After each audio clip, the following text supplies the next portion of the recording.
Yeah, as you know, what I do is I'm a strategy consultant. So I help companies plan for the future, determine how you are going to operate moving forward. Um, so what I think your value proposition is actually quite different from how most services, most coaches, most figures in powerlifting talk about what they do. Your value proposition is essentially, I will teach you how to move better and also how to coach yourself. And I think that's also part of why I gravitated toward you in the first place, number one. Number two, I think that makes sense why you and Mike Toucher have had, in some cases, I would say, pretty productive collaboration. Because I think Mike is of the same thought process and same general concept. It's just, I think the way he expresses it is a little bit different, as we talked about before. I'd agree with that. I think Mike and I are really coming from similar spots, both with Yeah, how we sort of ended the sport and how much information was around. And so we're both solving the same problem using the same yeah, concepts. And as we talk about all the time, the concepts are few. There's not many of them, but the way you can go about hitting any of them is almost infinite. Like you really play around with it and come at things from very different angles. And so I just I just really enjoy uh, the the perspective of brains and approaching everything as a movement issue because brains are for movement. So it's and you know, Mike just solves the same problem in a slightly different way. We're all trying to find out what's important right now and what to do next.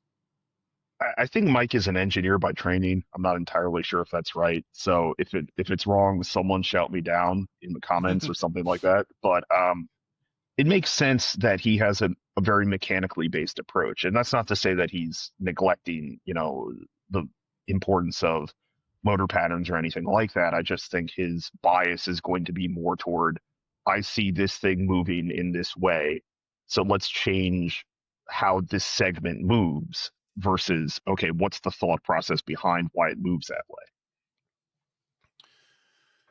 Yeah, uh, there's lots of different directions we could go from that. Um,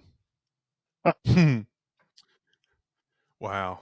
So I actually once a month I give a talk to Mike's organization, so RTS. I'm on the team there, and I get on for an hour, and I have an office hour, which sometimes one or two people will turn up and ask direct questions, but mostly it's me by myself, and I'll just record to an empty screen. So I've been using it as the opportunity to just clarify what I think is missing from most powerlifting concepts, which is what our brains are doing. Um, we don't have things like we don't have a nervous system. We are a nervous system. I was thinking about that this morning when I was doing cardio. That from a neuroscientist point of view, your muscles are part of your muscles are part of the nervous system. They're not separate from it. They're not connected to it. They're part of it. Yeah, They're and not I've they're talked not a lot different. about You know? Yeah. Yeah, I've talked a lot about, or I've talked a little bit about with you this idea of paradigms in uh, thinking intellectual history. So I'm a big intellectual history geek. Have a master's in history of science. Worked on a PhD in history of science. Quickly abandoned that. We'll get into that in a little bit. But really, what strikes me as the paradigm is the way in which thoughts are organized, right? So Yep. the dominant paradigm right now in powerlifting is that you have muscular movement, muscular control, and then you have nervous system activity.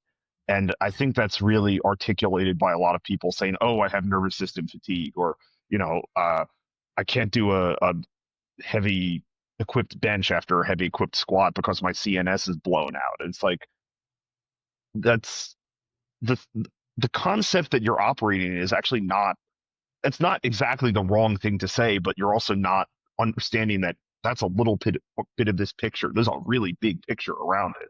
Yeah. Yeah. It's would and I know neuroscience is always way ahead of the curve with stuff. And Oh neuroscientists, yeah. I've had this conversation plenty, are terrible at communicating ideas to the general public.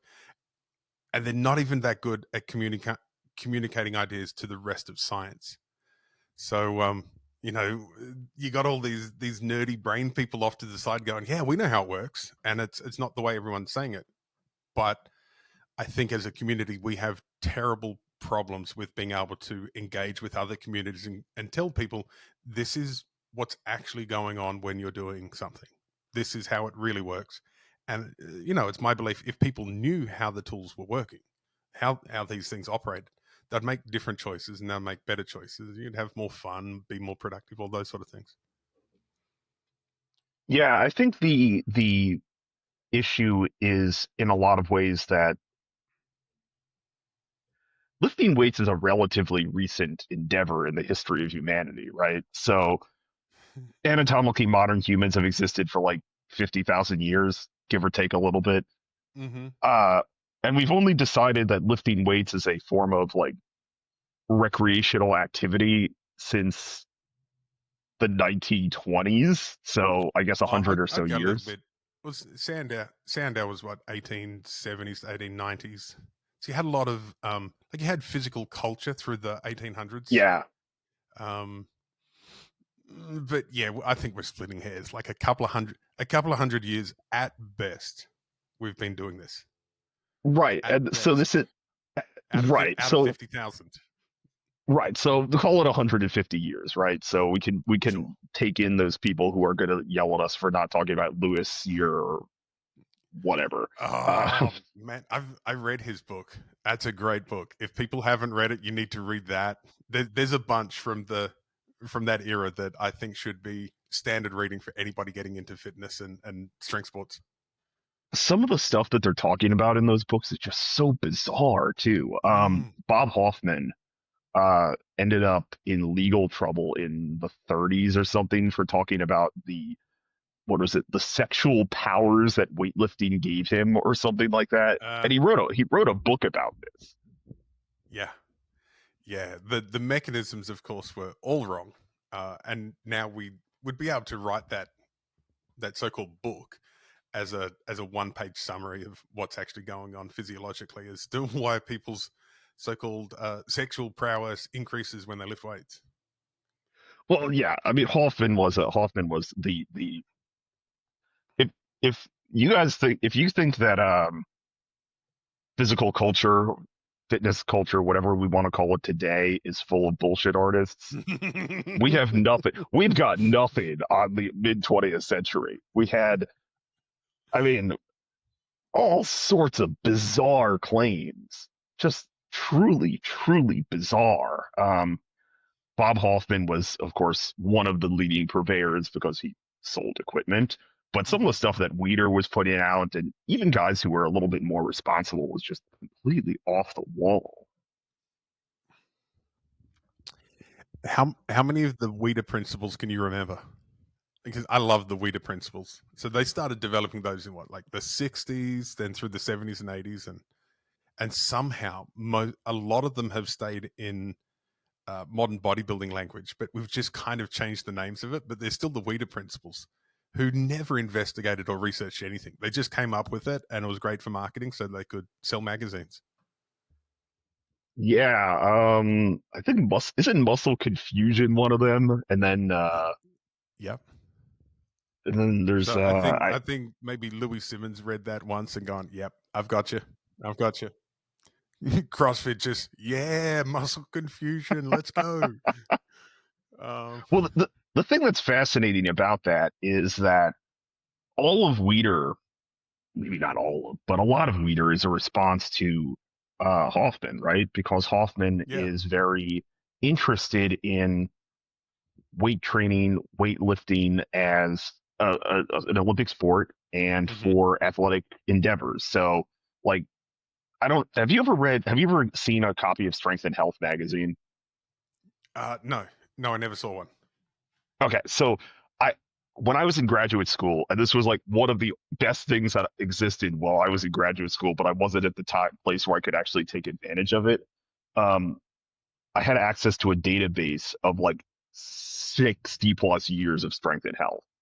And So how did you come across that? Like, where was that? Um, so I was doing some research in something else, and I can't remember exactly what it was, but it came across, and I mean, I've been interested in the history of physical culture, if we want to call it that, in strength sports forever. Hmm. Being a history geek myself, so I came across that, and if you actually read the magazines, most of the magazines, weight training is like page 37 of 38. Like weights are not the primary concern in a lot of those. And many of the covers are like how camping improves your health and how like Huh. the enemy that is constipation. I swear that's the title of an article. Okay. Wow. Yeah, I didn't realize. So it was more like recreation for health rather than lifting weights for recreation. Would that be a Yeah, fair summary? I think that's right. And I think a lot of the motive here is also based in like the history of how people view this because on I think rather unfairly, but if you were if especially in the 40s and 50s, really Weider is the one who makes this a mainstream idea in the 60s. If you're lifting weights for physique, um, the default presumption seems to be that you're either gay or associated with gay culture in one way or another. And even that, Hmm. interestingly enough, the Strength and Health magazines that I was able to get access to are part of an LGBTQ um, like archive. It's not just like strength history in and of itself. Oh wow, that's really interesting. Very interesting. What sort of period did that change? Yeah, that's a good question. I would my Do you bet. think is that the swords and sandals era of like Steve Reeves, Johnny Weissmuller playing Tarzan? Um, Yeah, so that's what I would guess. the action heroes kind of got bigger at one point, didn't they? They went from was it like Errol Flynn and Fred Astaire, like skinny little fellas, and then all of a sudden you're like, oh look, there's Steve Reeves without a shirt, and that guy's jacked and he's got a good beard. Yeah. You're like, oh, this is really different. I think that's probably a good guess. I would say that that would make a lot of sense because bodybuilding gets going in the 60s for whole I mean bodybuilding exists beforehand, but it's dominated by Hoffman and weightlifting and all those things. Hmm. So you have guys like John Grimmick who are Oh yeah, yeah, champion Olympic lifters, but are also happen to have really good physiques in the process. And then that changes in the I guess 50s and 60s, probably because of the things you're talking about. right. Yeah, I think if anybody goes back through, the types of physique that won the first bodybuilding contest to now, you're like, yeah, it's. I'm not sure it's the same species even. No, not even close. I mean, remember the bench press until the 60s was like an exercise that nobody did, Yeah, yeah. What did which they would have been do bad for for all us. But thousands? What did people do for fun for thousands of years before the bench press? Like they just didn't know what they're missing out on. It's like agricultural labor, that's fun, right? they probably had like healthy shoulders. Everybody could reach behind their back without a problem. There was no shoulder pain. No going. Oh, to try and stretch out those tired pecs from benching. Your shoulder pain came from probably lifting, you know, heavy boxes or something into your attic or Right. Yeah. physical labor. I mean, this is how a lot of people view it, right? I mean, physical labor is viewed as masculine and manly and what, good men should do. Hmm. And lifting weights as a form of recreation is viewed as, you know, suspicious and you're probably gay in some strange way, even if you don't know it. Um, and to be fair about it, this is something that Weider and a few of the other magazine publishers kind of embrace, where they're not I mean, they're not outright appealing to gay cultures, but there's sort of a wink and nod element to it if you look at some of the pictures that they're putting out there. Oh, okay. Can you give an example? I'm trying to think of one that I'm trying to think of one. It's been so long since I've done this, but there are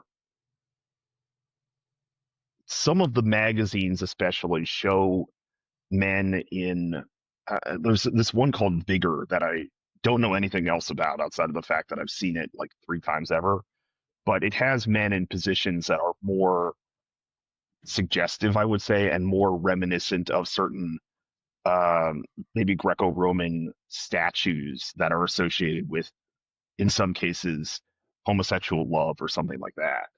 Right. Okay.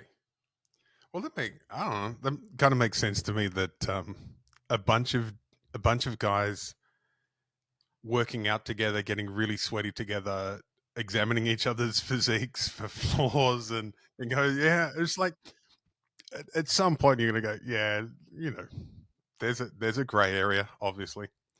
Um, my friend Mark Lobliner, he described bodybuilding to me once as, and this is an IFBB pro talking, right? This is a man who makes his entire income, it seems, from bodybuilding and bodybuilders. And he said, Nathan, I'm fine with it. I'm fine with getting involved in a narcissistic eating disorder competition where other grown men judge me in my underwear. I'm fine with it. Judge away. When he said it like that, I'm going, oh wow, that's ruined bodybuilding for life for me. That's exactly what it is. It seems, um, but I'm very comfortable with it. I don't mind. It's like, yeah, cool, that's fun. One of one of the reasons I could never do bodybuilding is that I like beer and chocolate. So any ability to adhere to a strict diet like that, I have a lot of admiration for guys who are able to do that and women who are able to do that. But I can't see myself ever doing it. Yeah, that's why I'm a bodybuilding fan and not a bodybuilder. Well, I'm a we powerlifter who could likes watching bodybuilding. we could always go for the opposite, and people who've trained with me will know this joke, but I call it the inverse bodybuilding show. The man who looks most like melted ice cream wins. Yeah, I like that. So when you were, let's go back to all this Bob Hoffman stuff. What else did you, when you were going through all those magazines, what else stuck out to you? Like what was another one of the big takeaways? A lot of the stuff this is something that I was talking about actually someone last night is the development of the supplement industry and the development of and this actually kind of happens alongside the development of performance enhancing drugs. Um, but Hoffman does not invent protein powder, right? Hoffman, like a lot of great businessmen, steals the idea from somebody else. Um, I Of think this course. guy Yeah. named Rio Blair is the one who really develops it. Really, in the late 40s, is my understanding. Um, but Hoffman realizes that there's a lot of potential in selling protein powders to the masses because, okay, I sell you a York plate. Unless you're an idiot, you're never gonna have to buy a New York plate. Now, you Hmm. might want to buy more York plates, but that's a different story. So it's really a one time expense, right? But if I get you on a protein supplement, so he had his was called high protein, I think it was, made from like God only knows what actual substance. Uh, Um, yeah. Whatever he swept up off the garage floor, probably some sawdust in there and all sorts of filler. so York is actually in an area. I've been to York a few times for competitions, which imagine like imagine a very sad and depressing Midwest town. Imagine going to Indiana and then that's a city, that's York. So Is um, that where York is in Indiana? Is that right? it's in Pennsylvania. Pennsylvania, right? Okay.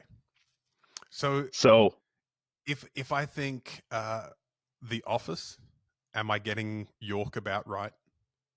yeah, it's kind of like it. Okay. All of central Pennsylvania is. at least to me, living near DC, very similar. It's all kind of post-industrial. It's gray. It's often quite Hmm. cold. It's sad. Um, Gotcha.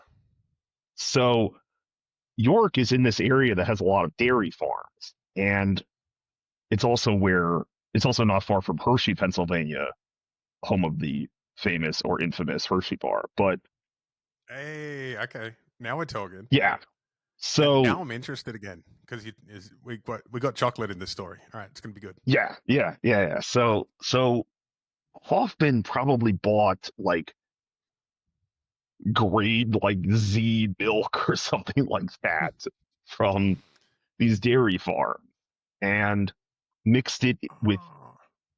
probably a vast quantity of like soy and God knows what else Hmm. into a protein powder. And he called it high protein, started advertising it around, um, I think it's the early 60s. And at the same time, American lifters start taking Dianabol because Dianabol is first synthesized in 58 or 59, I think. Right. Um, and a Do you few know York, why? Do you know why Diana Ball was first made? I thought it was originally for people who had developmental disorders of the thyroid or something like that. Yeah, that sounds about right. Yeah. Okay. Yeah, Anyway, w- because yeah, this is because pure. This is pure bodybuilding because you'll take every major development in bodybuilding has come from a very good drug being made for a very specific disease, and bodybuilders just gone. You know what? We can use that. yeah. So So anyway, he Diana starts, Ball yeah, and Dianabol lots of cows. and right and protein and lifters start making progress and they start gaining weight because they're on a performance enhancing drug. And Hoffman starts using this progress to sell the protein powders as well as another line of supplements, which one he's like weight gainer or by the way, weight gainer at this time is probably the same quality of weight gainer today. So terrible. So a few cups of sugar, some flour, and a little bit of bad protein powder. Pretty much, yeah. So Yeah. he starts using it as a marketing tool as well as trying to sell his isometric power racks alongside it. And that's how eventually Weider takes this over. And apparently the Weider products are dramatically better tasting. So that's how Weider ends up dominating the supplement game. But Oh, he went on. So Weeder contested on flavor, not on quality. I mean, the quality I think was all terrible. So Yeah, that's what I figured as well. Because it was years before, like some of the technology developed for isolating oh yeah, protein. Um, yeah. mm, So Weider competed on, yeah, I think primarily flavor. Um, I, having not been born at this time, I'm just guessing based on information that I've seen in magazines and from memoirs and that type of thing. And what happened is that Hoffman tried to put out this whole line of just bizarre supplements from like brewer's yeast, which he thought was beneficial for lifters. He made this protein which allegedly was the most like disgusting thing you can possibly imagine, called protein of the sea. So he bought oh, what? like powdered bluefish or something like that from Delaware and made it into a protein powder. Like we we've talked about like eating various animals, and this is probably among the most grotesque things I can think about. Mm. Oh, that's gross. Surely, yeah, that would smell bad too when you go to mix it up. Oh, You, it was. that's Yeah, I can't imagine eating it. Can't you imagine know taking you a lot of these things. you said brewer's yeast. Hoffman wasn't far off what Australians do every morning for breakfast. So Vegemite is brewer's yeast Yeah. extract. We go, yeah, it's really good. Makes us strong and healthy. I think the ad that we all grew up with in Australia is that Vegemite puts a rose on every cheek.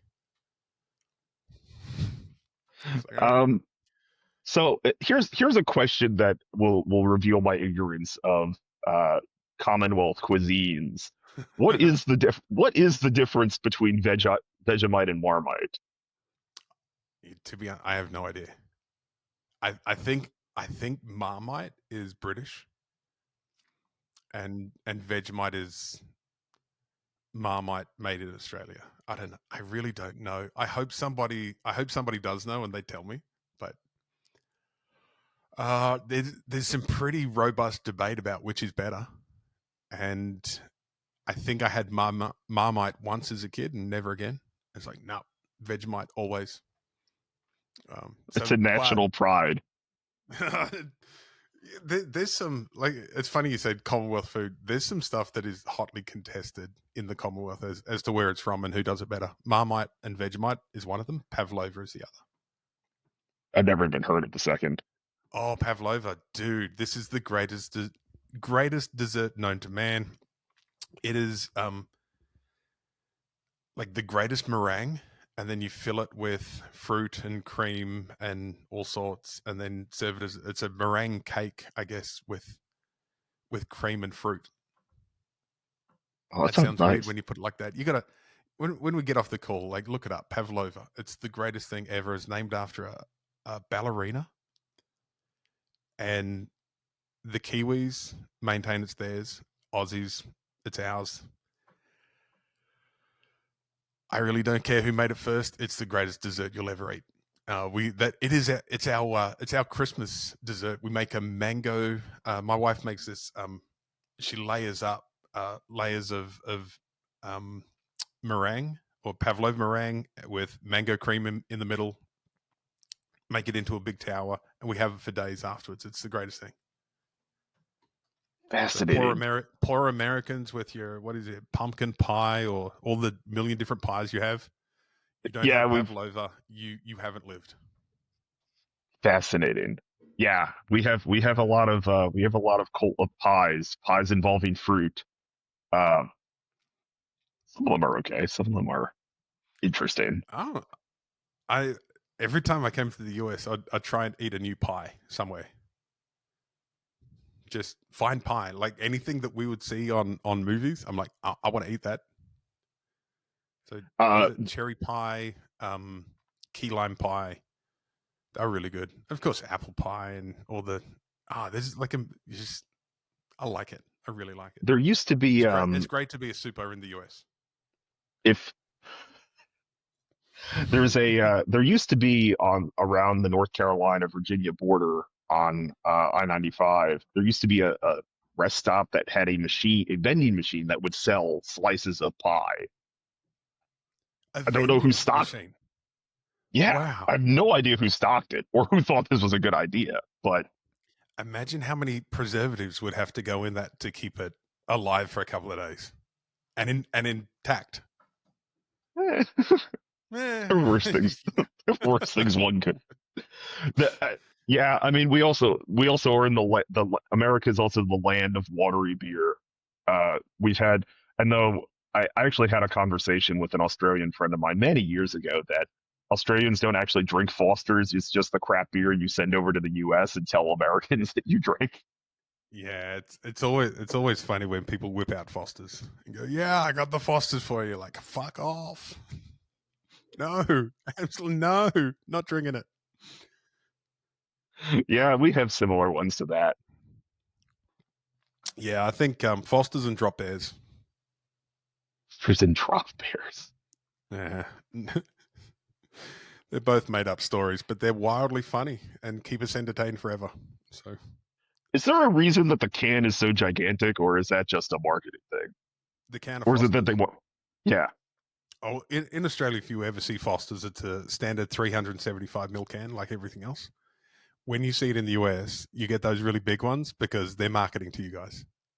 Okay, that makes It's sense. I all mean, it's all it's marketing. It's like, oh yeah, we're Aussies. We drink big beer. You Yanks just drink the little beer. Have a Foster's, mate.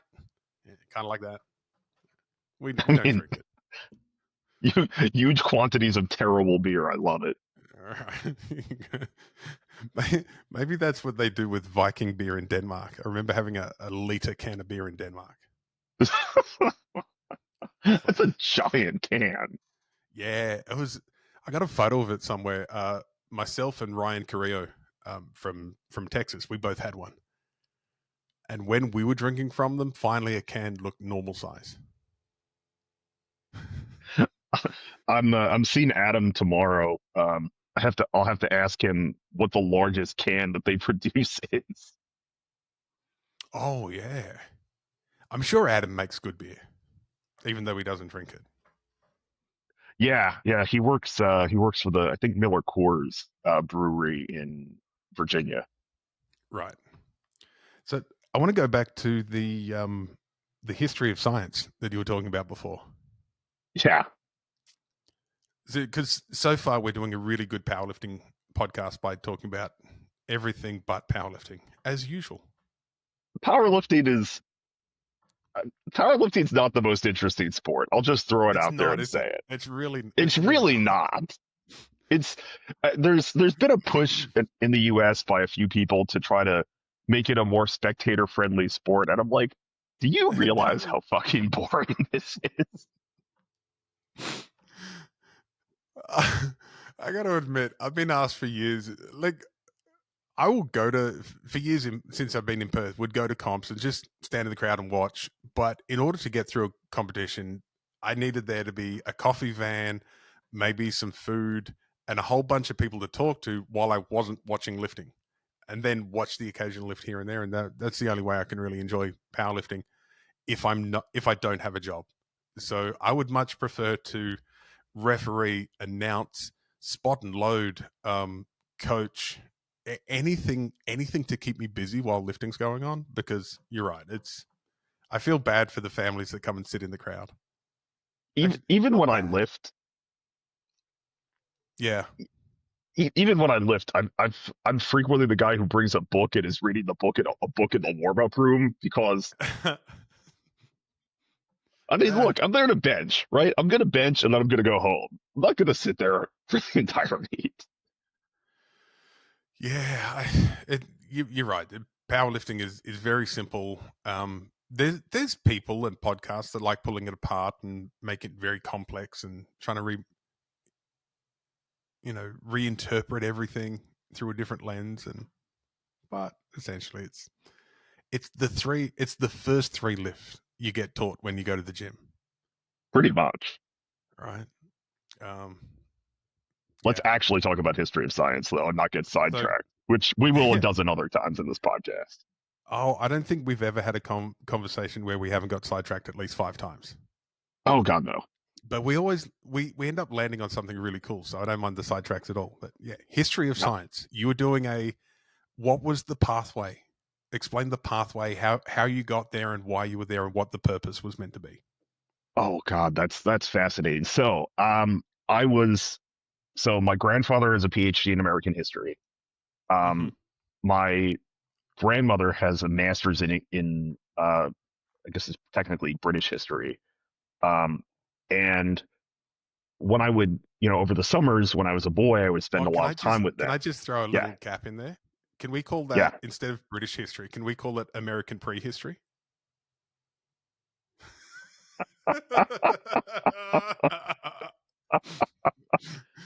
We could. I mean, it would technically be accurate. So anyhow, I got brainwashed into Anyway. history. I got brainwashed into history as a boy. Mm-hmm. And I've said this to you before. I think a lot of kids grow up with, Disney or whatever, and I grew up instead with, in some cases, some truly comically racist World War II films. Uh, like, like there's there's by nature a racial element to fighting in the Pacific in World War II, and then there's the propagandistic elements of it, which are just ridiculous. Yeah. So I go to college, and I actually at the start I want to be a doctor, um, and then I realized that Like this an is MD. yeah. What sort of doctor were you thinking of? I wanted to be an infectious disease specialist. Oh gosh, that is very specific. Very specific. We'll come back to that. Yes, and it does actually dovetail here. So Okay. I I end up realizing about halfway through my first year of college that this is not really what I want to do, and that this is one of those things that you have because of lack of imagination, right?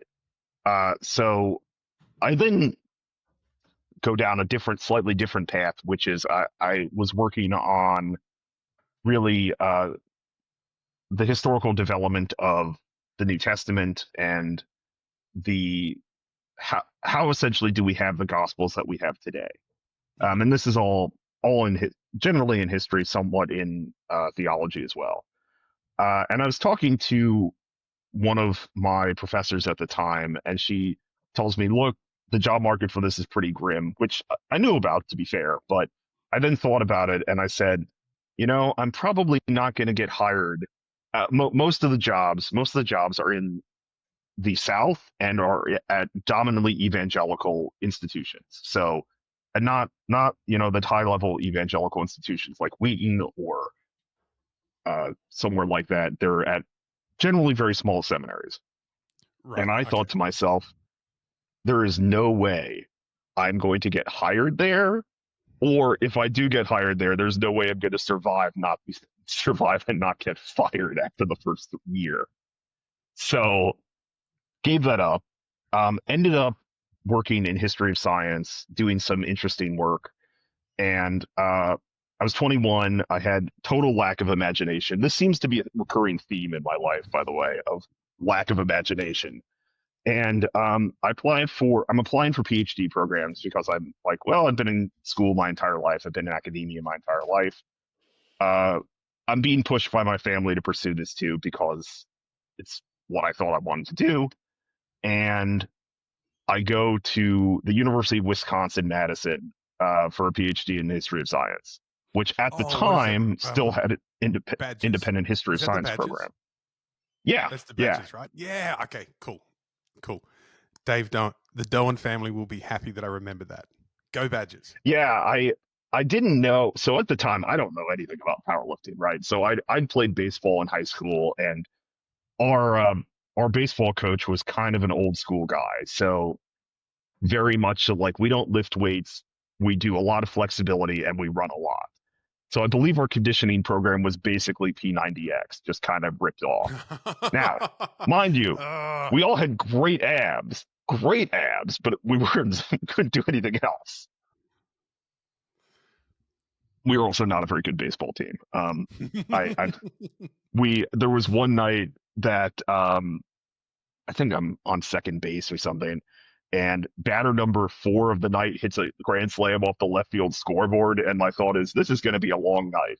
Well, we ended up oh my losing that gosh. game 26-0. We were Oh.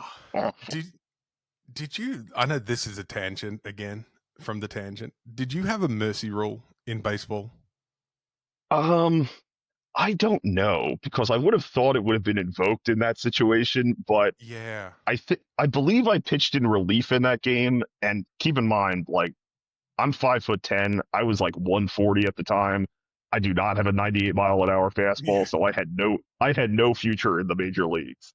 I Yeah. think I gave up something like 8 runs in relief because I never pitched, and it's like, okay, well, we're getting Wow. creamed anyway. Just put this guy in. He'll get some outs.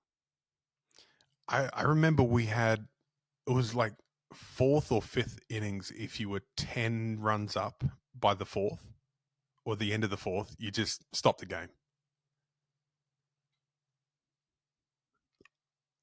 I remember being on a couple of like a couple of good teams that I played for. We ended games early quite often. And it seemed like it yeah, it seemed the gentlest, nicest thing to do at that point. It wasn't by that I think getting to 26-0, no one's learning anything, no one's benefiting. Um you've got the best hitters for the other team just going up and batting switch just for giggles. Um, we and we hitting also got hitting doubles from the wrong side of the plate. You know. we also got, if memory serves, we also got no hit during that game. And the Oh only gosh. reason it wasn't a perfect game was because I think batter number 2 or 3 of our team managed to get hit by a pitch. So that game Oh, was a slaughter. jeez. I believe we finished 1-13 that year. I don't know how we won the one game we won, but Hey, take it right. So you all It right? might have So been going back, might have been you by rock up forfeit. to University of Wisconsin Madison, yay Yeah, badges, yeah. So and what happened next? yeah, I don't know anything about lifting at this time. I'm doing, some basic calisthenic stuff, but Yep. I'm there for about a year and a half, and I'm working on. There's actually two things I'm working on, kind of simultaneously. It's just because I had the opportunity to do it. One is essentially, how do we have the diagnostic tests for syphilis that we have today? And what are the roles? How did the Tuskegee and Guatemala studies, syphilis studies, shape those tests? And it turns out that the blood that the U.S. Public Health Service collected at Tuskegee and in Guatemala, they later used as a reference when they started developing new tests. So they had people whom they were pretty confident had syphilis, Mm. and they used these tests to essentially evaluate how frequently do they get the right result. And then the second thing I'm working on is something that was actually quite interesting, but would not have gone anywhere. Was the really how does heliocentric astronomy and how does that knowledge and that information get translated into English and get sent into English literary culture and English maritime uses in like the 16th and 17th centuries. Oh wow! So how did Copernicus's, oh, that's a hard word to say. How did that Italian dude's message get out? Is that what you're saying? Yeah, yeah, Polish, but yeah, Polish. He was Polish? All these years, I he was figured he was Italian. no, he was Polish. So he was Well, thanks for clearing this Copernicus. A up. very Tell us a bit more. Like, Copernicus, a I like this. very interesting figure. Was not an observational astronomer. So Copernicus is not doing observations where he's going out and looking at the sky and looking at the position of the planets or the stars. Hmm.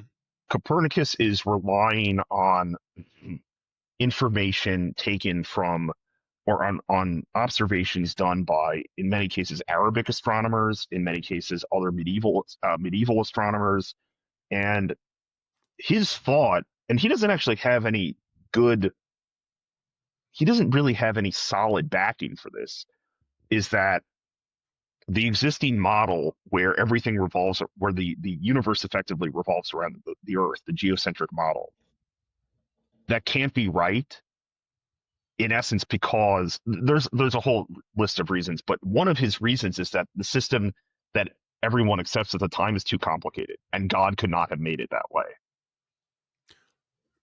Oh, okay. So, huh. Interesting. Interesting. That really Yeah, flies in the face of what I've believed about all of that for literally my life. That's a very different story. yeah. It's the there. So part of the reason that people do not accept Copernicus. So Copernicus puts his book out in 1543, and by 1600, you can count how many people are Copernicans on your hands. There's like nine. It's either seven or Right. nine. And it's not because the church really cares. They don't actually. The church itself doesn't actually believe in geocentrism. They believe in something called the geoheliocentric model, which is that the sun revolves around the earth, but everything else revolves around the sun, which makes it actually very Oh, complex. really? Right. Yeah. Oh, that would And be a fun model to draw out, wouldn't it, these days? yeah, it's sometimes called the taconic model after Tycho Brahe, who is the real progenitor of it. And but the point is that until Kepler determines that the shapes of the planet's orbit is elliptical and not circular, there's not a really powerful observational reason to prefer Copernicanism over geocentrism or the tectonic model. Mm-hmm. And the reason Galileo, during the Galileo affair, the problem is not that Galileo is a Copernican or a heliocentric, believes in heliocentrism. The problem is number one, he's trying to use that to reinterpret the Bible, and number two, pretty much every astronomer in Europe agrees with what the church is saying, that your science is wrong. And then the third problem that comes out is that Galileo's proof for the rotation of the Earth is the tides. And that's not true. The tides do not result from the rotation of the Earth. The tides are the result of the position of the moon. Mm-hmm. And that, by the way, isn't known for another 100 years or so. But so Yeah. it turns out that this stuff is actually a lot more complicated than we're led to believe. Oh, it really is, isn't it? And it makes sense. It would be much more complicated because we're dealing with people and all of the stuff, all of the politics that goes around that, and how we develop knowledge and how we share knowledge. Yeah, And I think that what we're sold a few hundred years later is that it was quite black and white. It was this or that, and it was a clear choice. And there was, I think, and correct me if I'm wrong, it gets told a bit as a moral tale these days. yes, yes, yes. So, and there's a really interesting reason for that. Um, and by the way, I will take this opportunity to recommend a book because Okay. it's fascinating, and probably have the author, who's now passed away, was a mentor of mine at University of Wisconsin. His name was Ron Numbers, and it was Galileo Goes to Jail and Other Myths About Science and Religion. If you want to get it, I think you can get it on Kindle, so it's like $5 US at this point. That book's been out for a long time. But what the book does is it goes through some of the pretty commonly held conceptions in the history of science and says, okay, here's what's been commonly told, and here's what actually happened, or here's what we can determine happened to the best of our knowledge. Now, just to get back to why this happens in the first place, and I'm sure this will not play as a shock to you, in the late 19th century, the U.S. has really, from like 1840 to like 1880-ish, the U.S. has a wave of Catholic immigration, dominantly Irish, Italian, in some cases Spanish, so on and so forth. Mm-hmm.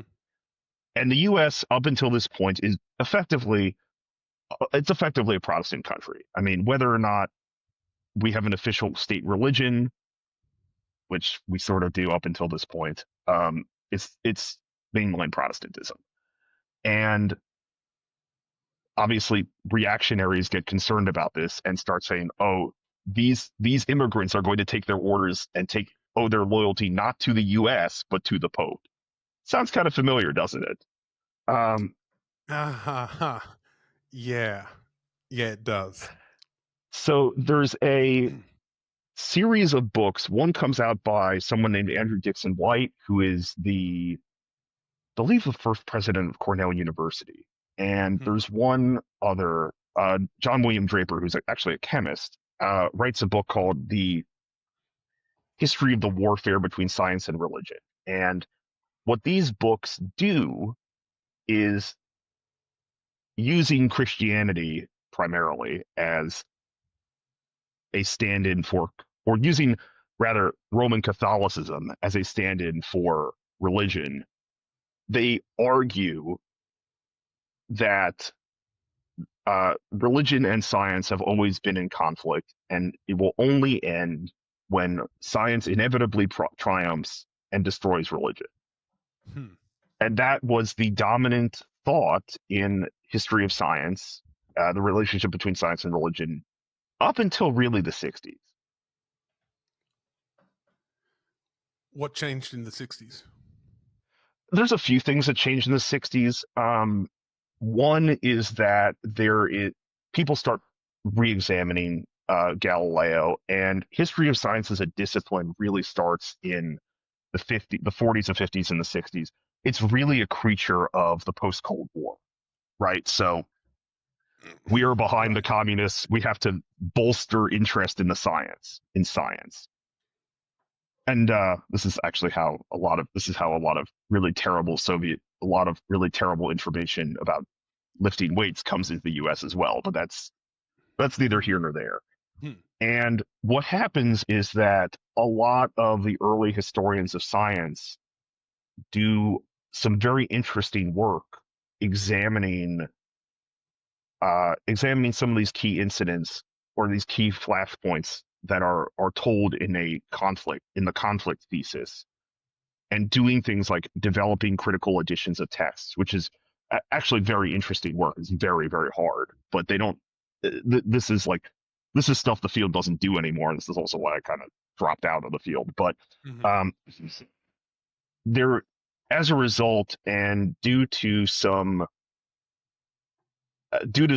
the efforts, actually primarily of a pair of agnostics, Dave Lindbergh and Ron Numbers, um, in the 70s and 60s, 70s, and 80s, the field begins to understand that the story that everyone believes is actually a lot more complex than everyone thinks. So it's one of the Right. common myths here is related to, the medieval church teaches that the earth is flat, right?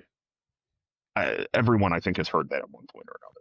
Yeah, I've heard Well, that. the medieval church knew that the medieval church did not teach that the world was flat. Everyone knew that the world was round. Eratosthenes knew that as early as the second century BC. It's just that because of White and Draper's influence, that was the story that was taught for decades, and it didn't help that one of the most important figures in the history of American literature, this guy named Washington Irving, whom you might have heard of as the guy who wrote The Legend of Sleepy Hollow. um, he wrote a book where he creates this scene, a biography of Columbus, where he has Columbus arguing with people. You are going to sail off the side of the earth or sail off the face of the earth. Uh-huh. This is an entirely 19th century creation. Right. Nobody thinks the earth is flat beforehand. It's I mean, there's Hmm. always those lunatics who think that Antarctica is like a projection, but Okay. So yeah, where I've gone in my head with that one is, can you imagine in a couple of 100 years people coming along and believing memes we made about oh things from yeah, 20 years ago? Uh, oh easily. that would be the same, There's a wouldn't it? there is a great book, um, and I remember reading it when I was in the. I remember being exposed to it when I was about, I don't know, 10 or 11, maybe even younger. Um, called I think it's called The Chamber of the Mysteries, and the premise is that the world has been destroyed by nuclear war. This book is like from the 80s, and in the indeterminate future, these archaeologists discover a roadside American motel that was frozen in time in like 1984. And they interpret everything as coming from as related to religious practice.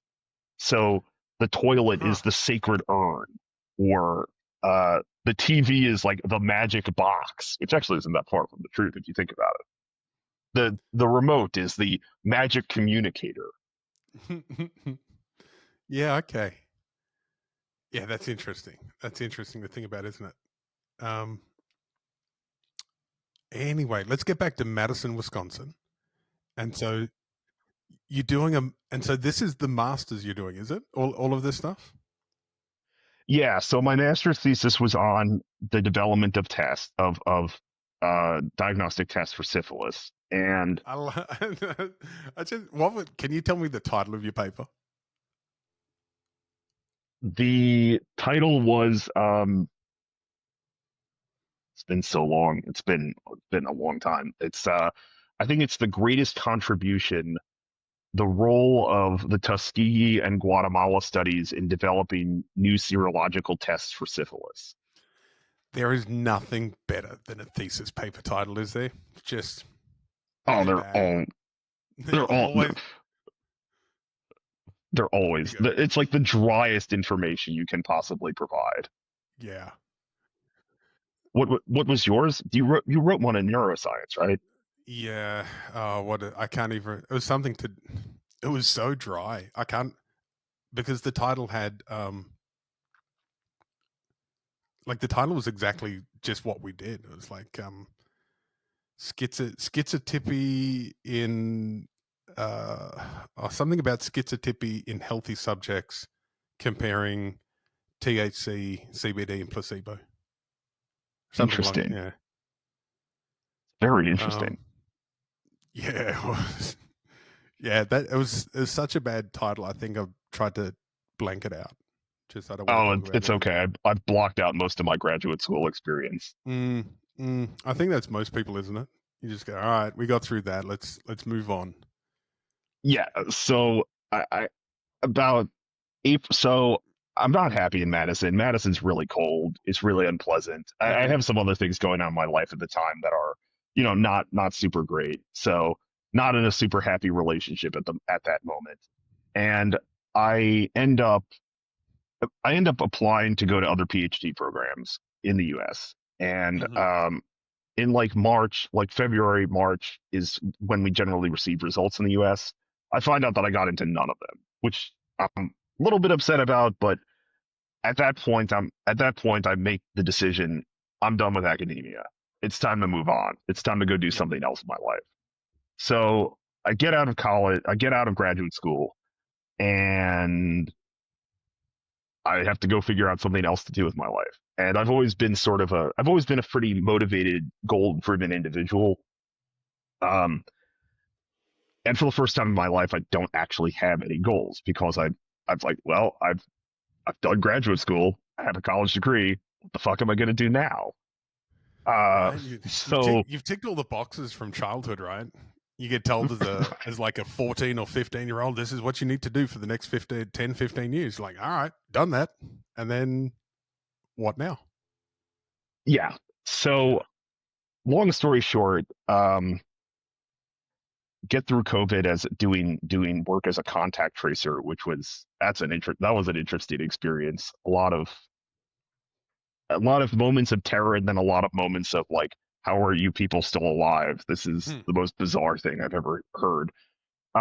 Anyhow, back end of COVID, early 2021, and this is really how I get into involved in powerlifting in the first place. Uh, I discover that there's this thing.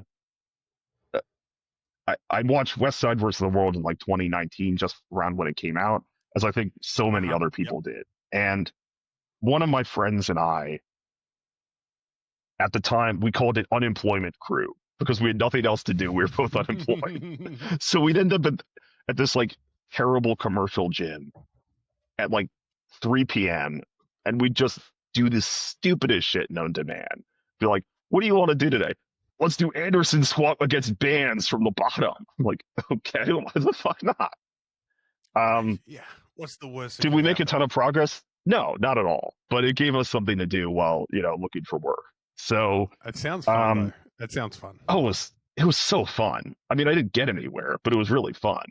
And then start taking this a little bit more seriously in 2021, and I realized that, hey, there's this thing called equipment, and equipment seems like fun Right. because So I'm apparently, from 19 yeah, to 21, did you do any competitions? Did you no. did you find out about powerlifting anywhere in there? I knew that it existed as a like intellectual exercise, Mm-hmm. but I didn't really compete in it, and I didn't really have a lot of interest at the time in doing it. So, What was your knowledge of powerlifting as an outsider? Had you heard of big names? you know, um, I was a little bit involved with Olympic lifting in 17 and 18. And then early night, mid 18, I ended up popping my back. I bulged my L3, L4, L5. and had pretty bad sciatica. So I wasn't, Mhm. I mean, and of course, being 23, 24 at the time, I was like, fuck it. I'm still going to squat, which was in retrospect not a good idea, by the way. That was not a good idea. I didn't know anything about bracing, didn't know anything about how to move right. Just just kept going. And so I was like, well, I can't really snatch or clean anymore because the sciatic pain I had was extreme when catching the clean and snatch in the Oh, bottom yeah, it would position. be. Yeah. Yeah. So I was like, well, I guess I could bench press. And I was like, Hmm. wait, this is a sport? Ah, yeah. Yeah. So, how did you find out that it was a sport? I found out that bench was a sport. Um, that's a good question. I don't entirely remember. This might have been when I was spending way more time than I should have been spending on Reddit. Um, and discovered bench was a sport, and ended up interested in equipment because I was like, well, there's a technical skill to this. Raw is cool. Raw is fine, but there's not a lot of technical skill to raw. I mean, within reason, you have to know how to lower the weight without killing yourself and press it back up. But I ended up starting out at a I did not. I, this was like the side of powerlifting that I'm very glad has been dying out. I started out with a group in from Metal Militia out in Winchester, Virginia, and I didn't know anything about how the sport's organized at the time, but Mhm. I remember the last day I was. They were very nice to me. They were very nice, very helpful. But I remember the last time I went there, we're getting this guy in his Leviathan or whatever giant canvas Oh. squat suit. And this guy Uh-huh. takes off his shirt in front of me and he's got an SS tattoo on his back. And I said, Oh okay, gosh. right. So I said, I finished the session, got in my car. I said, I'm not coming back. And Wow. uh, I found out later that Metal Militia was generally associated with that type of thing. And I had no idea. No yeah, idea. that was Has the, is that that was, has that always been that way? Or like I remember in the 2000s we'd always hear from Bill Crawford and Sebastian Burns. That were the Metal Militia guys. I'm not yeah, sure if either are still involved, but I think Bill that'd be Crawford's really still disappointing. around. I think Bill He's big Crawford's still in around. stone lifting nowadays. Interesting. Yeah. I, yeah, I don't know. I can't testify with accuracy to if they're still super involved with white nationalists or not. But Wow. at that time, I was like, I, I, I don't want to be around these guys. So Yeah. No, I completely ended up understandable. going, yeah, ended up going back to the commercial gym I was at, um, and ended up there was a podcast at the time which no longer exists. It was called Strength and Anger, and yeah, That sounds so powerlifty. oh yeah, and yeah, there's a very interesting story behind that one, but Yeah. that will be that's for another time.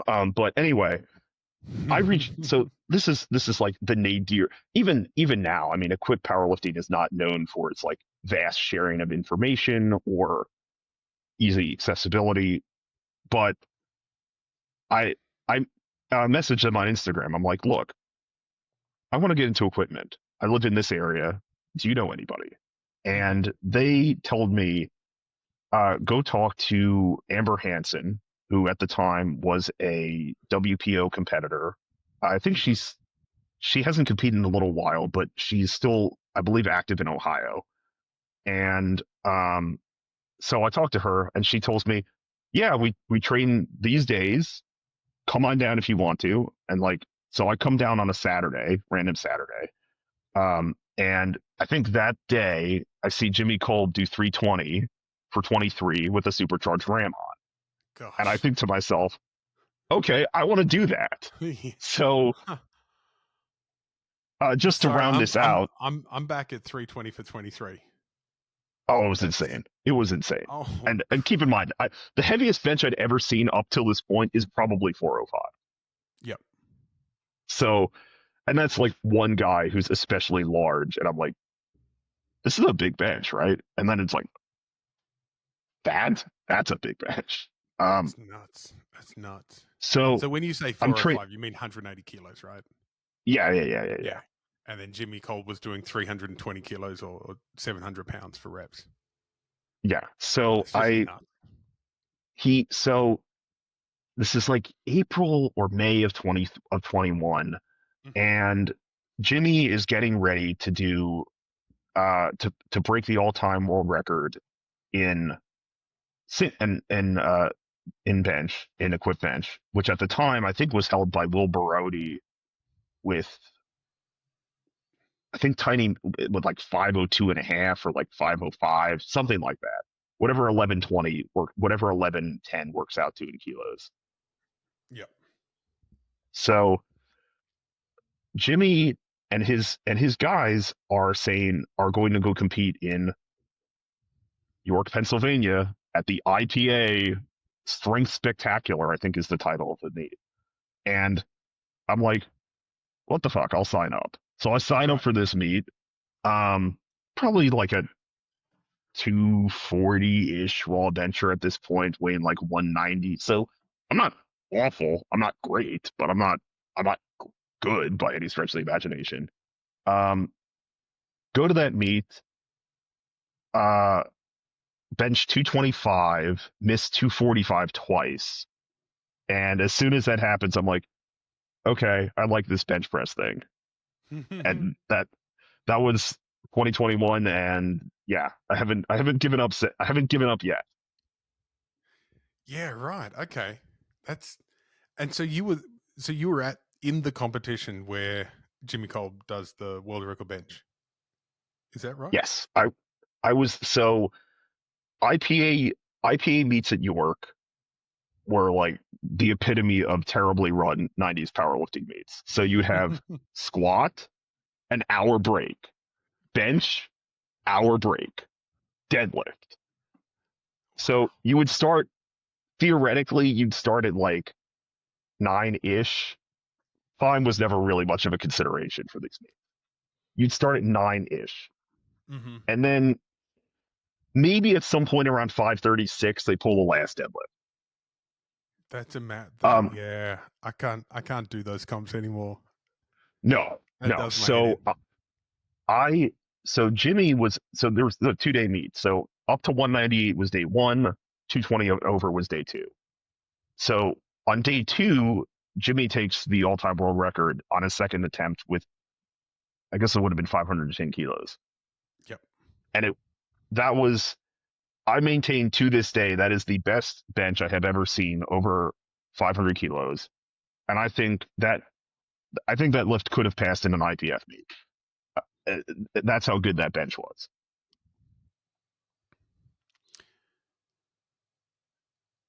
Yeah, some of Jimmy's early big benches when he was going through the 500s, I had the same opinion that they were just good. They're just technically bang on perfect. We didn't have, there wasn't a million people in the comments talking about a soft lockout or not Mhm. touching properly or anything like that. It was like, wow, that guy, that's a bench press. That's a hell of a shirt, but that's a great bench press. He wore he weighed in, I think, at 132 and a half. That 32 and a half. This is 24-hour weigh-in. So like it's really like, here, write down how much you weigh on a card and then just present me the card. It's 24 hours. So he weighed in 132 and a half that day, and he wore a 48 super katana with a 46 chest. Okay. Yeah, Yep. it was really tight. Yeah, it's legit. That's gee. Yeah, that's Kevin Yeager tight. You ever see Kevin Yeager bench? No, I haven't. Oh wow, great bencher. German guy. Had as a junior was, you know, every bit as competitive as the open lifters, but Yeah, incredible lifter. And what was the saying? It was like putting, I want to get it right, 10 pounds of sausage in a 5-pound casing. How he got in and out of that shirt is beyond me, but you know, his training partners were good at it, and they could slide it in and sort of grease him up, lots of plastic bags, and he would get on this super tiny shirt, and it looked like he was fighting for his life every single second of the lift, but he would get big lifts. There is a I won't name names here because I respect some of the people involved in this circumstance, but you also might have heard this story. So in I don't 2019 know. in Tokyo, All right, I wasn't part of this one then. Good. okay, in 2019 in Tokyo, um, a friend of mine who was part of this interesting experience told me this, that a certain American lifter who should not have tried to fit in a shirt that was, I believe, either a 42 or 44. Um, it took something like 40 minutes with two very large American benchers, one of whom has already been mentioned here, and the other whom I know is possibly a future guest on this podcast, wrestling him into this shirt, and somehow he managed to go out and not bomb. Now I'm guessing names in my head as to who this might have been. I'll text you when the call is over. Can you give initials? Because It was most people won't get it. Most people won't get it for the initials, but the people that know will know straight away, and I think it'll be funny. so RC and JS were wrestling QM into the shirt. Okay, cool. I think now that I've said those Yeah. names, I think you Okay. can figure this out pretty quickly. Wow, and that's them big boys wrestling somebody into a shirt. Yeah, yeah, and you know, I want to be very clear here. I'm not taking anything away from any of these three guys. If I could fit in a shirt like that, I would 100% do that. Man, I used to say that all the time. It's same with sumo. If I could do Oh it, I yeah, would. if I could Like, arch, yeah, if I could, if I could arch like Eddie Berglund used to be able to, you better believe I'd do that. And I got a pretty good arch. yeah, dude. I used to feel so bad for Eddie and the hate that he copped online for having a great bench because dude couldn't deadlift. He wasn't winning. He was a 3-lift powerlifter with a good squat and an amazing bench. And because of the advantage that he got in the bench press, he was terrible at deadlifting. It was such a disadvantage when it came to the deadlift. But nobody was out there going, "Oh, poor Eddie, poor Eddie." They only see the advantage on one lift. I and I guess that we'll get a little bit sidetracked, but what the hell? Sure. I'm sympathetic. I'm sympathetic to the intent of the bench depth rule. I think the way that they've gone about it, I think the way IPF has gone about officiating it and determining determining everything around it is not great.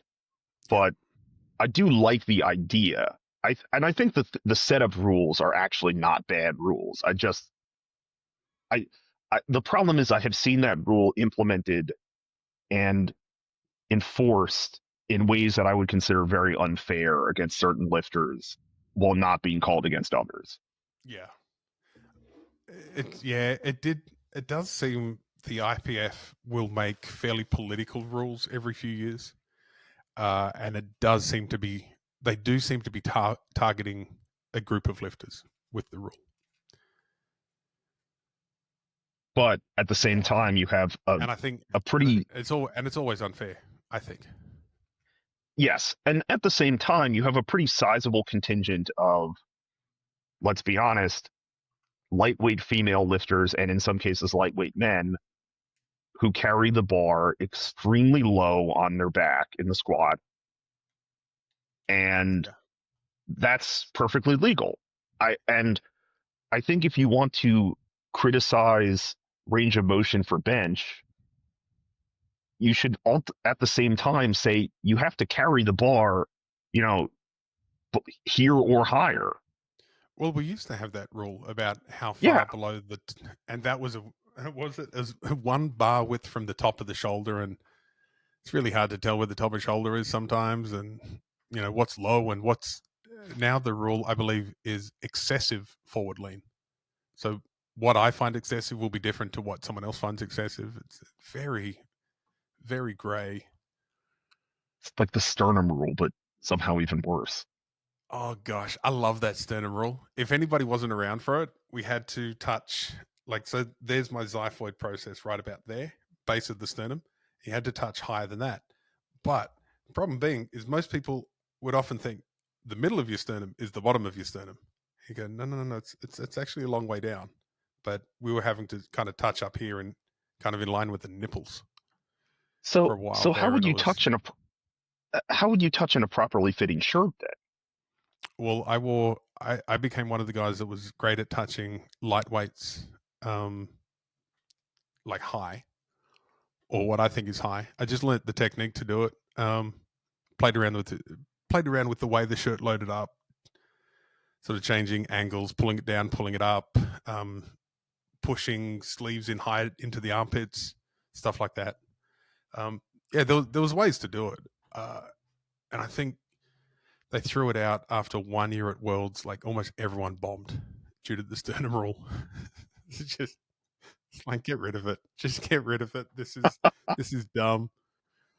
So I always say hi to Ricky Flanders, and because this is Ricky was refereeing one day, and I got red lights for touching too low in a bench shirt, and I just sat up off the bench and I looked straight at Ricky and I go, "Can you point at my sternum, please?" Because man, I was 170 kilos in a bench press shirt, like somewhere around here. Like, I just said, "Can you point at it for me?" And it did sound, in hindsight, it did sound very aggressive, and it did sound like the big bald man was angry and was yelling at the nice little lady in the chair.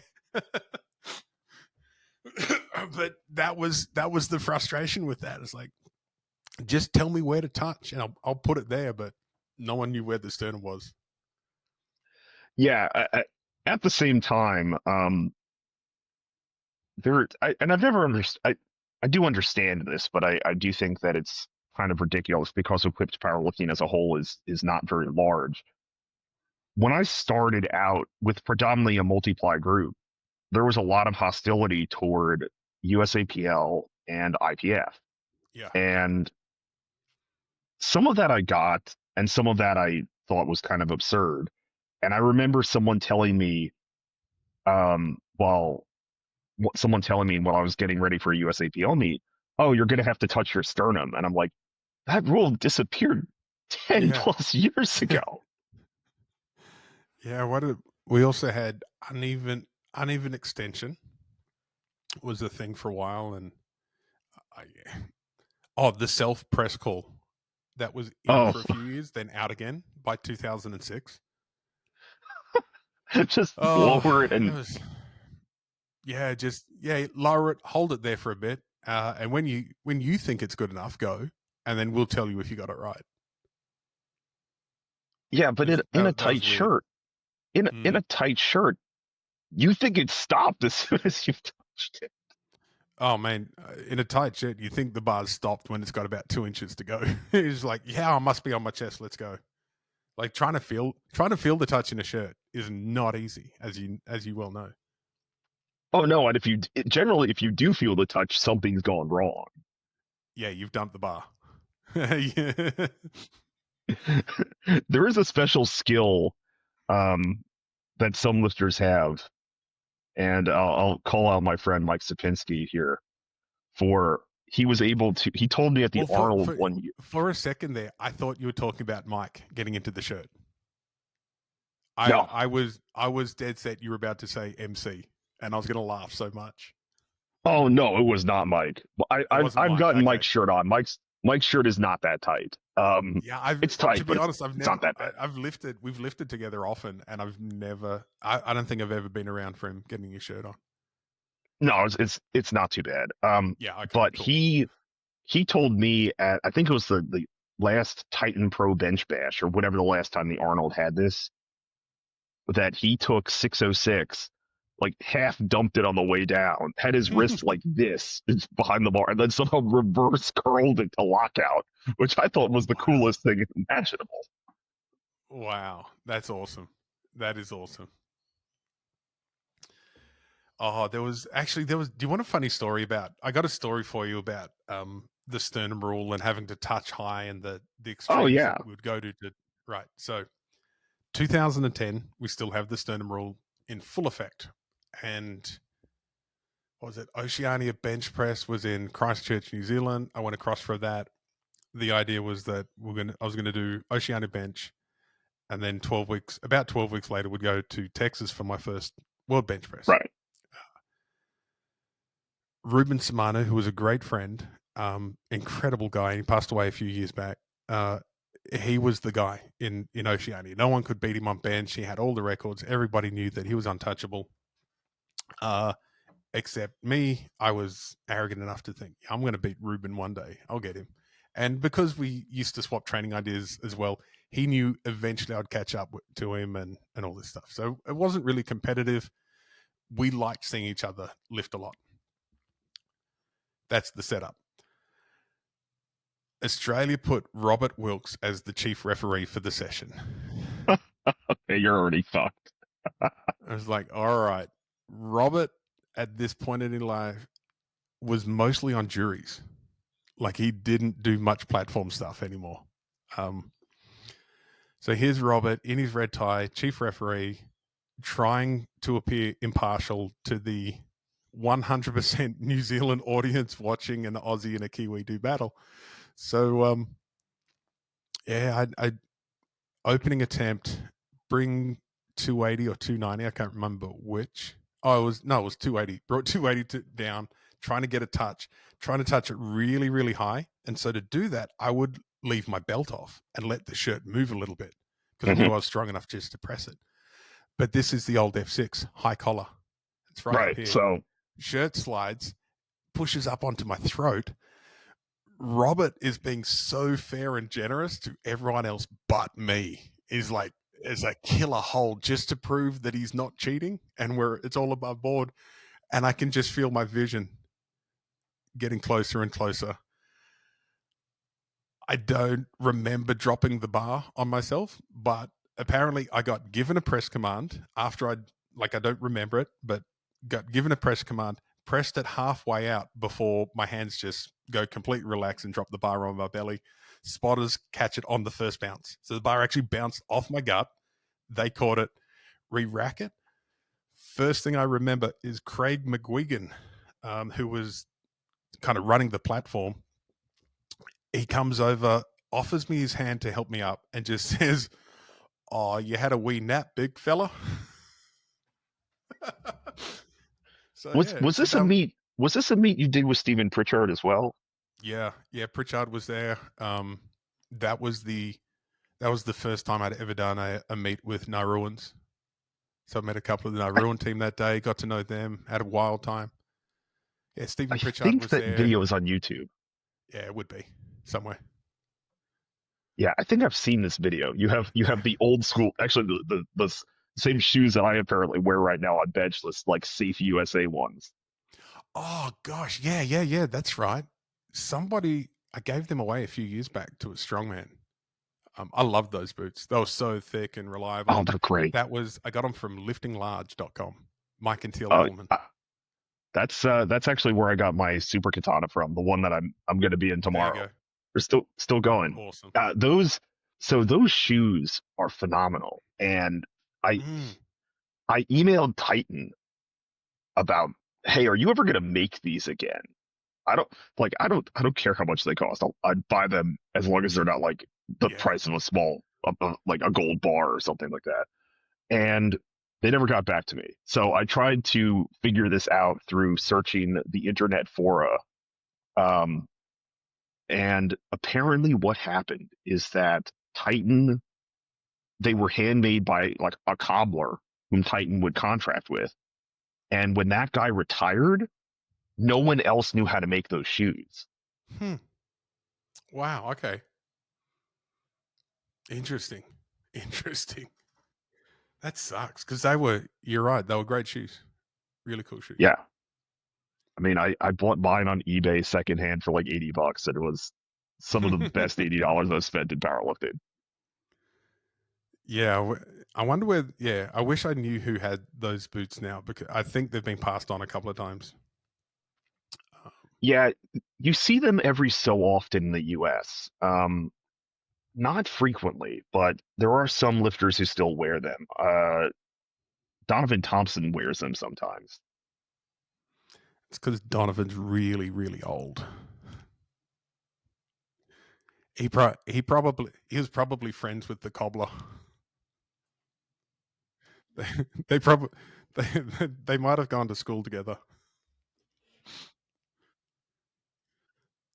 I have nothing but positive things to say about him if he's I love listening. Don.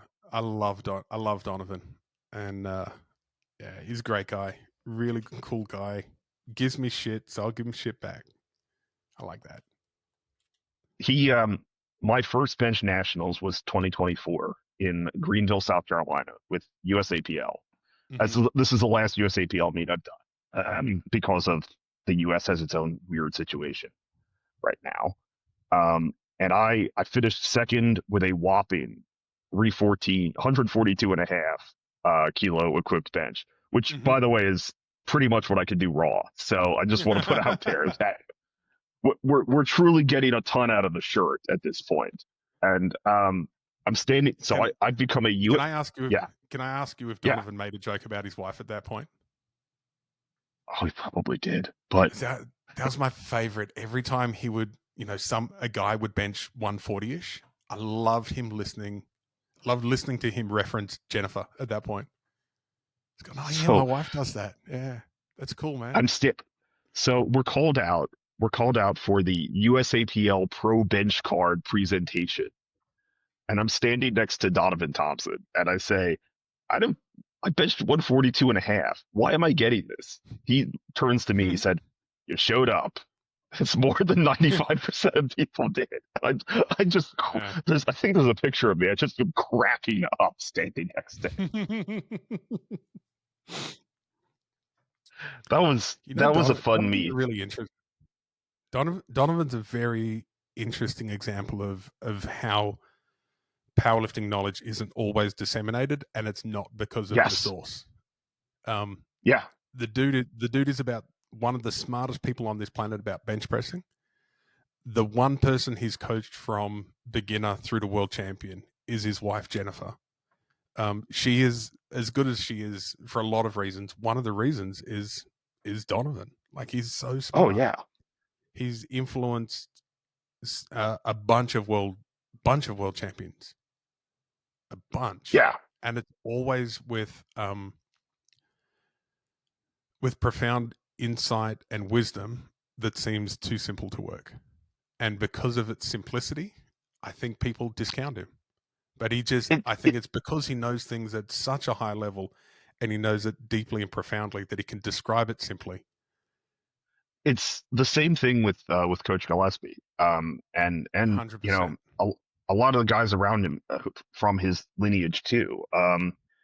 You know, none of the stuff that I've been fortunate enough to learn from Adam or indirectly from other guys who worked with Bill. None of it's very complicated. No. It actually is deceptively simple. And people, I think today there's a conception of, well, if it's not super complex, it can't work or it won't work. And Yeah. I don't want to, I'm not, you know, I hope I'm not, attacking anybody or anyone doesn't feel attacked by this, but good friend of mine, younger than me, but yeah, younger than me, is currently looking for a new powerlifting coach.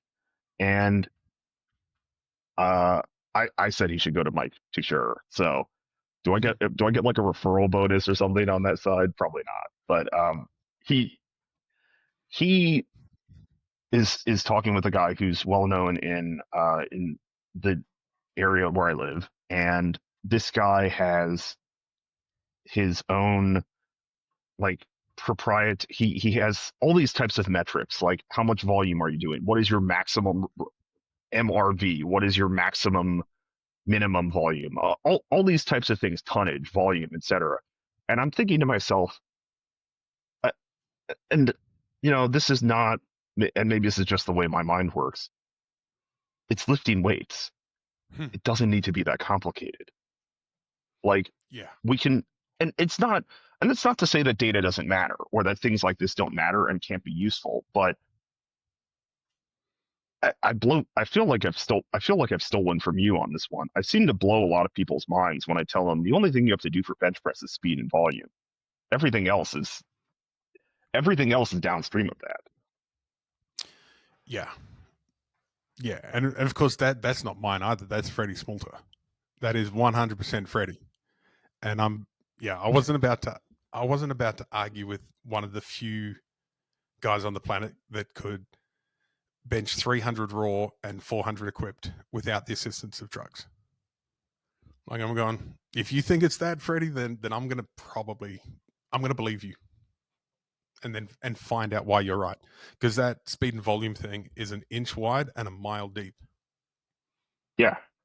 And you realize, and I've started to realize this too, that a lot of training methods that are popular today actually inhibit the development of the bench press.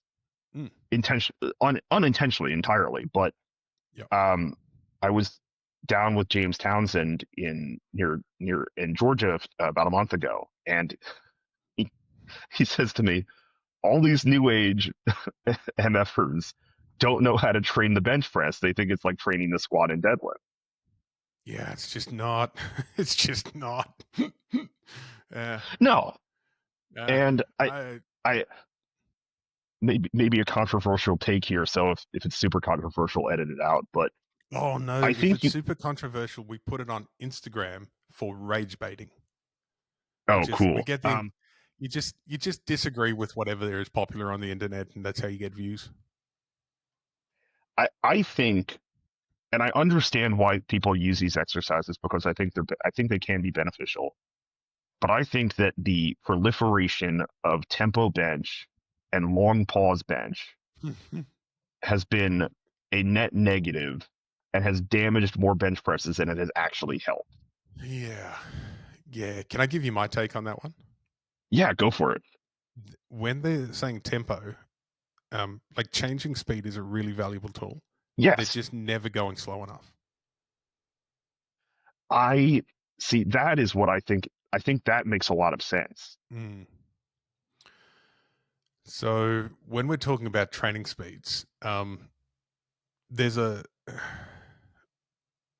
if you go super slow speed is your learning speed, right? That's the precise learning.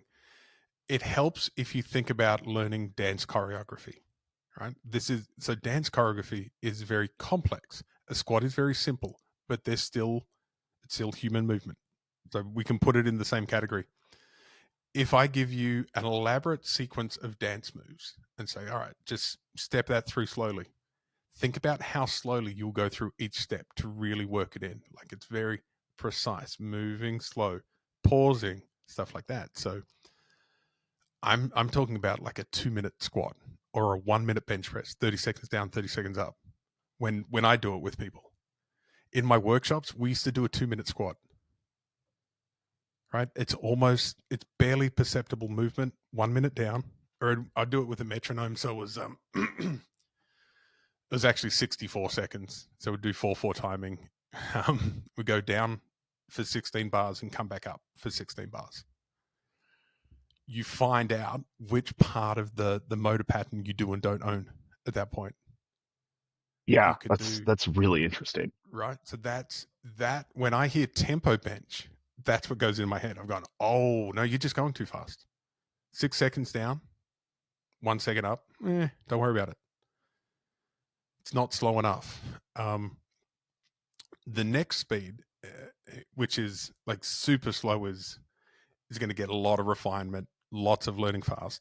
The in-between speed, which is also a learning speed, is just uncomfortably slow. There's a speed at which you'll want to do everything which feels quite coordinated. That's our default. Everybody wants to do everything at coordinated speed. Mm-hmm. A 4 or 6 second tempo bench, or a 2 count pause, or a 3 count pause on a squat or a bench press, that's not uncomfortable enough. That's still within the comfort zone of what feels athletic and coordinated. We want to make the movement so slow that now it's really painfully uncomfortable. Right? So if we, and I know I'm monologuing now because we're getting really close to flow. It's okay. That I've monologued a lot here yeah, too. that initial one, that frustrate, and we talk about it in the group a lot, right? We want that frustration. We want to feel a little bit that mental tension of, oh, this is uncomfortable. So then at that point you can release.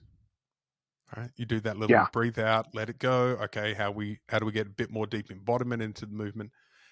And then you hit that sweet spot. If it feels good or if it feels comfortable, it's too quick. Just too quick. That I think that makes a lot of sense. The reason I am skeptical of the shorter tempos is because I think people unintentionally train themselves to not explode off the chest. I think they unintentionally train themselves to press slow. Yeah, there is, because you remember we talk about all the time that whatever you do, you're going to learn. Whatever is paid attention to gets reinforced. So said principle, specific adaptation to imposed demand. So we adapt to the demand that you give it. So, Right. like you said, you just learn to go a little bit slower than what you need to be doing.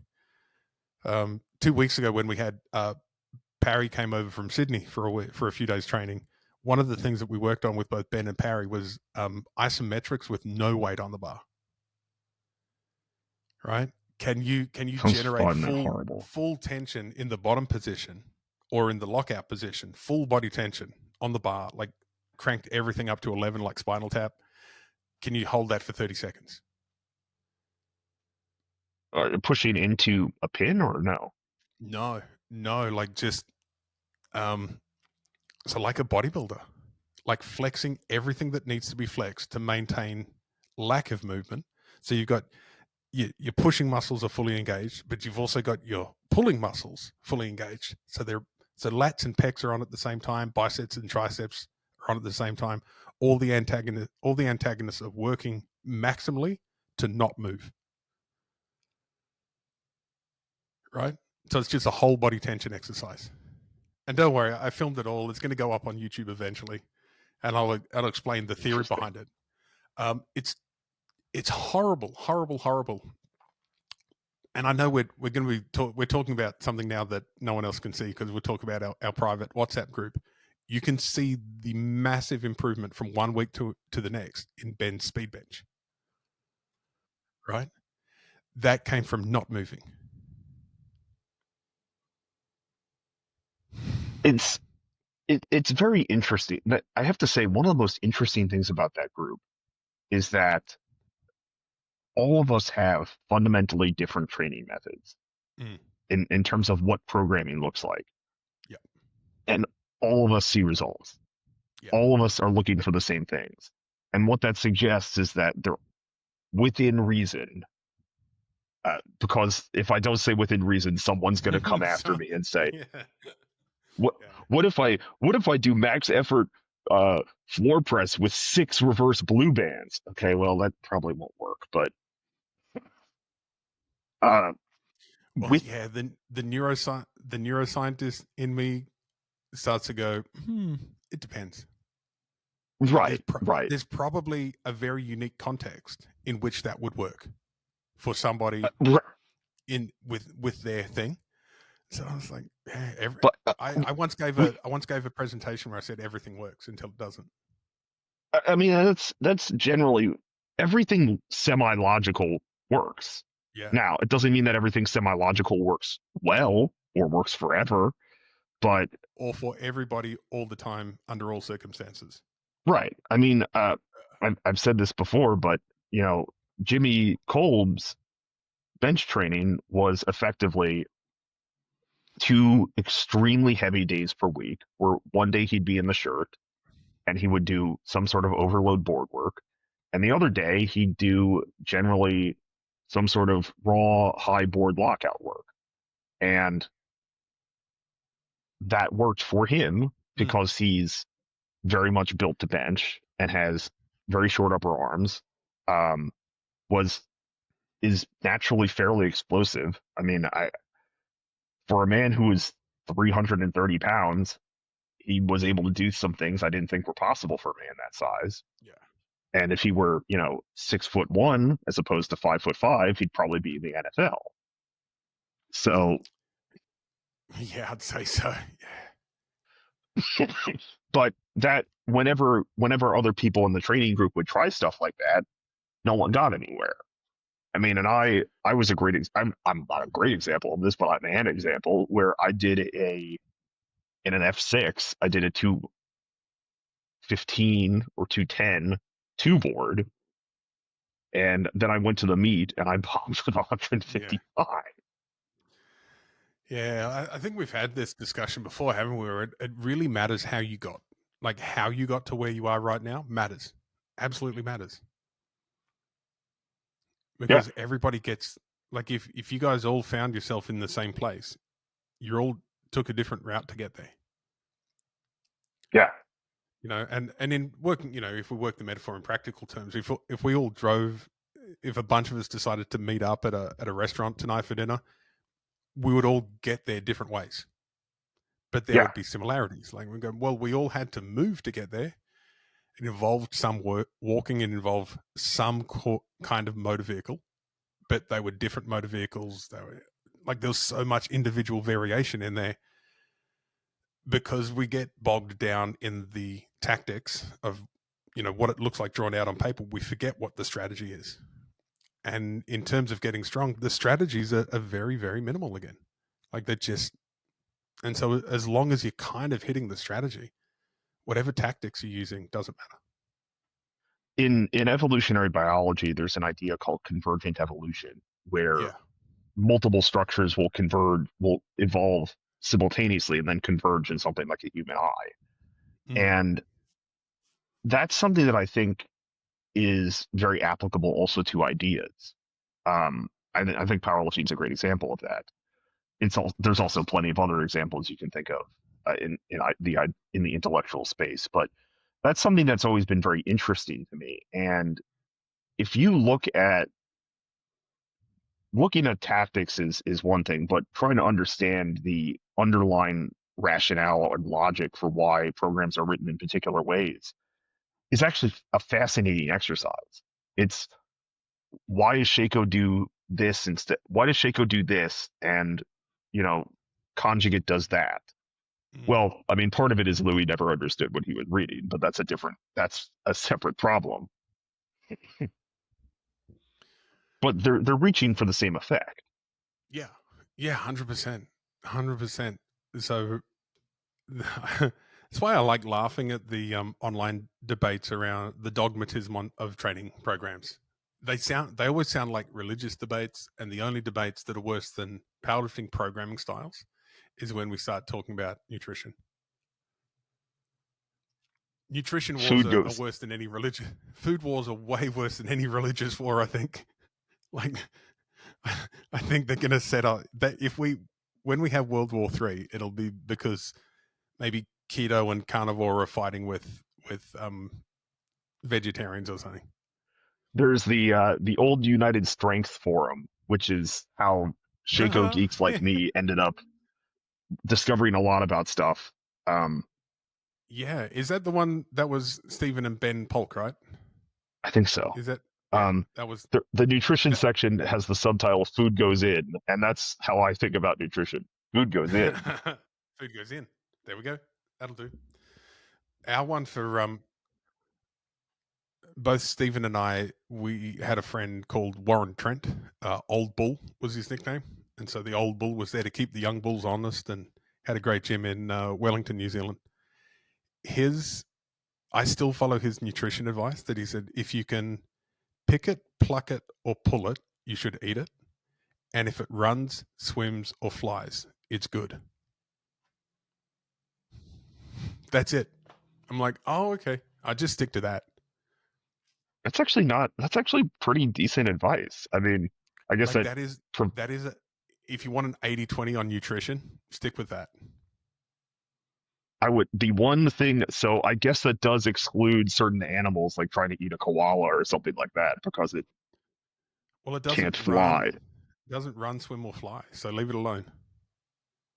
Apparently, they taste lousy. But kangaroos, they run. Emus run real well. Emus are delicious. I Right? I've told you I have the That desire that to flock that flock of ducks flying over the head. That's a few meals. Let's get it. I have a and I think this technically is a federal crime, so maybe edit it out. I do have the desire to eat a bald eagle. I don't know. You can they're protected in the U.S., but Oh yeah, as they should. As they should. as they should be. But damn, I But really yeah, want to find out what it tastes like. yeah. Mine is. Someone pointed out that we ate our coat of arms in Australia. Like emu's delicious, kangaroos are delicious.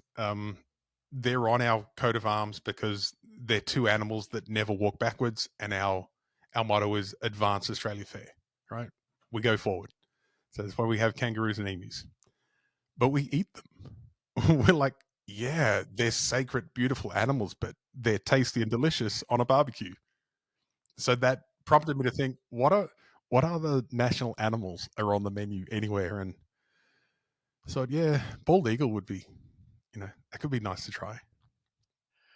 I recently finished a book about a Victorian naturalist named Frank Buckland, rather titled the what is it, the man who ate the zoo, and his entire he did much more important things in his life, but my primary interest was in his consumption of various fauna. Wow. Um, he, I, as I told you, he advised stewing wombat, and then he also, I believe he said he tried panther or some other large cat and described it as not very good.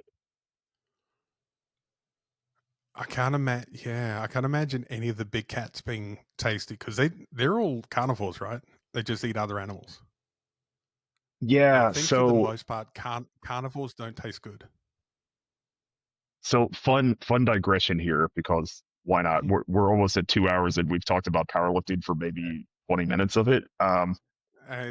We'll end up on the food debate. Like we'll finish it here, but with the food stuff. But I find this stuff weirdly fascinating. Like what people consume. Like how do you look at an animal? Like how far? Think about human evolution, where you're looking at animals and going, "I reckon that would taste good," Oh yeah. So right? it during the siege of Paris during the Franco-Prussian War, um, the Prussians had managed to encircle the city. It's the French. I mean, we can take it for what it's worth. Um, and the what happened is to combat starvation, the people began consuming zoo animals. So that's where there were two elephants that the people ate, and that's where we have, I think, some of the better information about what elephant tastes like. It is Right. apparently very tough and oily, Hmm. which does not really surprise me.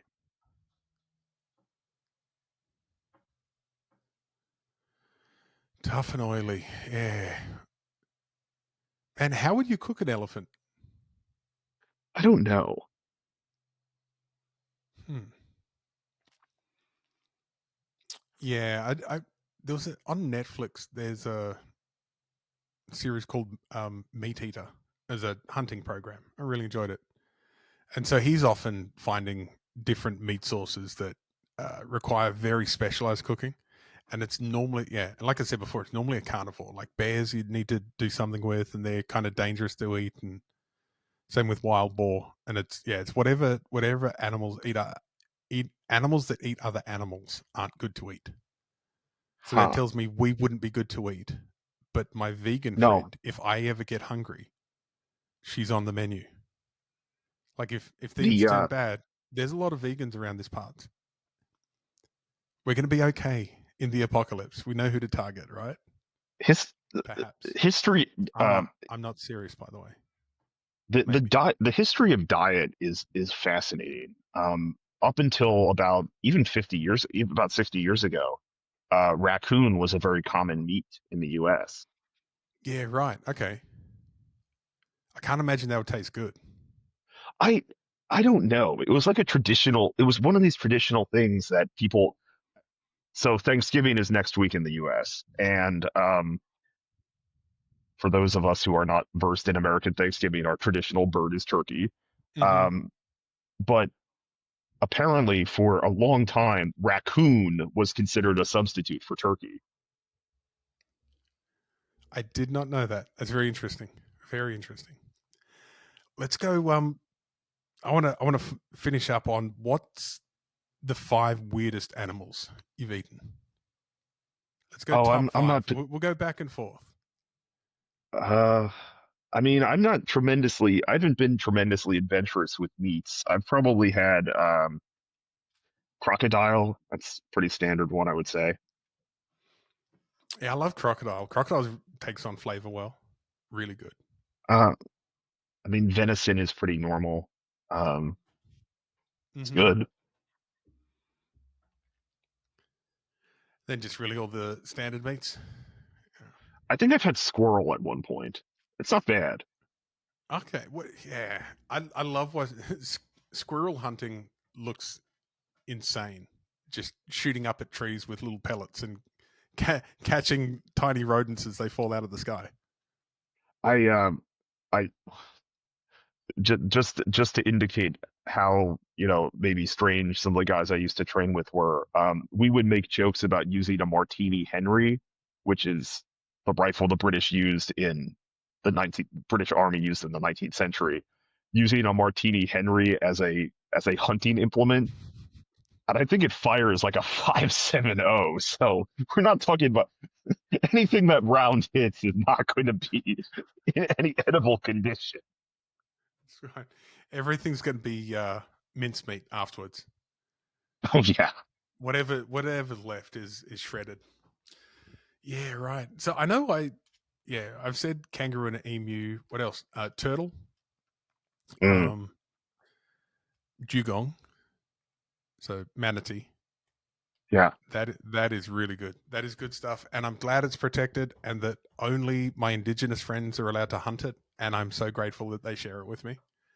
Um, but yeah, they're the big ones. And camel. I'm Yeah, not camel's sure. quite good. Yeah, I'm a fan.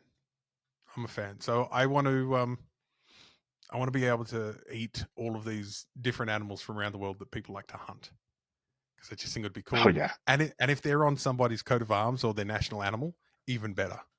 Because like I said to you the other day, I'm still looking for a griffin. I want to find a unicorn, and if I find either of those mythical creatures, because they're a national animal somewhere and appear on a flag, I'm eating it straight away.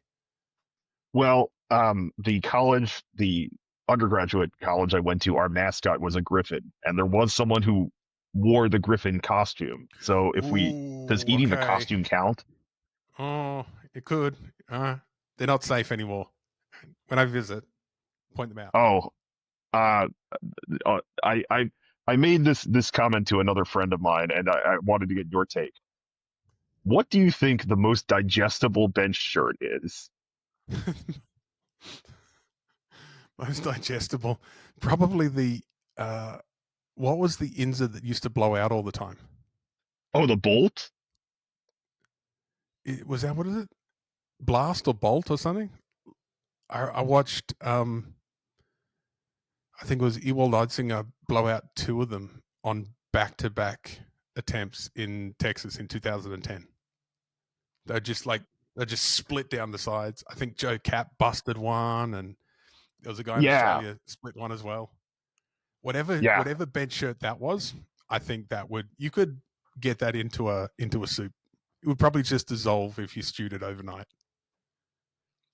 I said that because I bet one of my friends who's a multiply lifter, if a certain event occurs, then I'll have to live stream myself eating a bench shirt. Well, man, yeah, get that old Inzer out and just boil it down. You could turn it Oh into a God, soup pretty easily, I'm sure. Oh man, one thing I have never asked you when we've known each other for a while now, Stein or Stein? Stein. Stein. Okay. How did the difference develop? Like, do you know any about? Because it's like it seems like 50-50. If you say Stein, then someone will go, no, it's Stein. And if you say I Stein, think it's it's invariably dependent. Stein. I think it's dependent on it's I don't know. I guess it's the so I admit I have a very Jewish name. But I also think that I think it if you're you have I think if it's like the second part of your of a surname, and I don't there's probably some linguistic title for that term for that. It's pronounced Steen, but I think independently it's always pronounced Stein. Stein. Okay. Oh, good to know. Good to know. And then let's finish up with the question that I was meant to ask right at the start, and this is where we're going to finish. So I really appreciate your time and having a chat. It's wonderful. But what I want to know is why powerlifting? Well, I think it goes back to what I said at the start, which is that I've always been a pretty goal-driven individual, and I have my goals for work. I have other personal goals. But in terms of having something in, I'm one of those people who can't just go to the gym and train. I always have to be training towards something. If I go to the gym and train, I'm gonna be that guy who does like two sets on a machine and is like, why the fuck am I here? So I think what powerlifting does is allows me to orient my training and my time towards a goal. And that's really the best outcome. And when the time comes when I'm done powerlifting, because I don't intend to be a M Dave Ricks, I'm not going to beat you anytime soon. I'm fully aware of this fact. Um, Yeah. I think once that happens, I'm going to have to figure out how to reorient the goals I've had around powerlifting toward general fitness, probably weight loss, something like that. Injury management. Injury. Well, we're already on that one. Don't worry. We've already started. That seems to be where a lot of masters powerlifting ends up. It's like, what's your purpose for going to the gym? Well, if I don't, I hurt a lot more. There's more pain in my life when I don't train. That's very common in a lot of high level NFL players as well, where a lot of the workouts they do are not. They're not. These guys are not developing strength. A lot of the time, they're just keeping their bodies in one piece. That's most of training for me. I just don't want to. I don't want any more surgery. I've had 2 joint replacements. That's enough. I want to keep everything as is for the rest of my life. It's okay. I'm more than prepared for the future of arthritis in my elbows. Yeah, one day. Yeah, you play enough baseball. That's going to be in your future, right? Oh yeah, but don't worry. I'll still I and I know he's a friend and I have a lot of respect for him. If I have the Jeff Snyder problem, I will be very happy with my band.